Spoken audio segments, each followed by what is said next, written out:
Bien le bonjour. Aujourd'hui, on me pose une question par rapport aux faux acacias, vrais acacias et donc, j'imagine, aux risques de confusion qui peuvent en découler.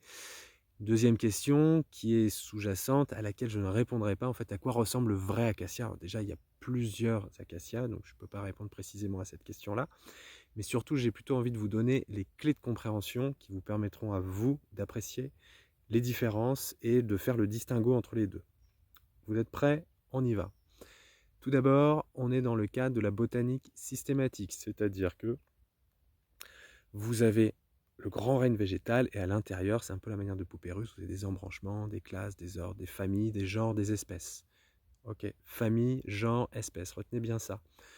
C'est à chaque fois des groupes avec des individus qui ont de plus en plus de points communs. Dans les familles, vous avez des genres, dans les genres, vous avez des espèces. Ok.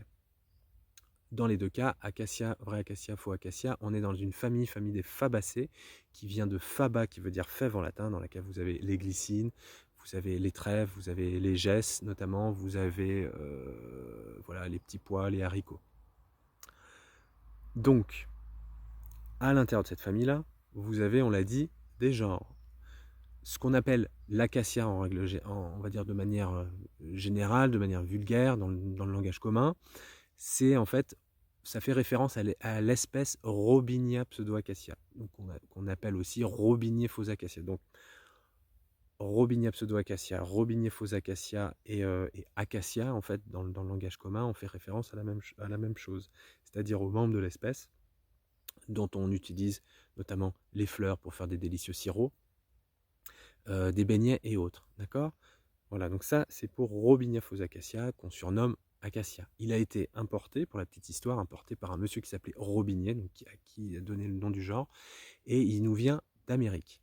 Dans le cas des acacias, les plantes du genre acacia, eh bien, eux sont originaires d'Afrique. Et notamment, il y en a un qu'on connaît bien, c'est le mimosa. Et le mimosa, son espèce, c'est Acacia dealbata, qui va faire des très jolies fleurs jaunes au début du printemps. Voilà, bah écoutez, j'espère que ça vous a permis de faire le distinguo entre les deux. N'hésitez pas à me reposer des questions, moi, ça me fait très plaisir, là c'est la première question qui vient. Et puis n'hésitez aussi pas à vous abonner bien sûr à la page Le Goût du Sauvage, à suivre les aventures sur les réseaux et tout.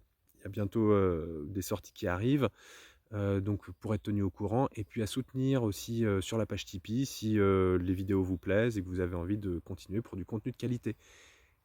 À bientôt!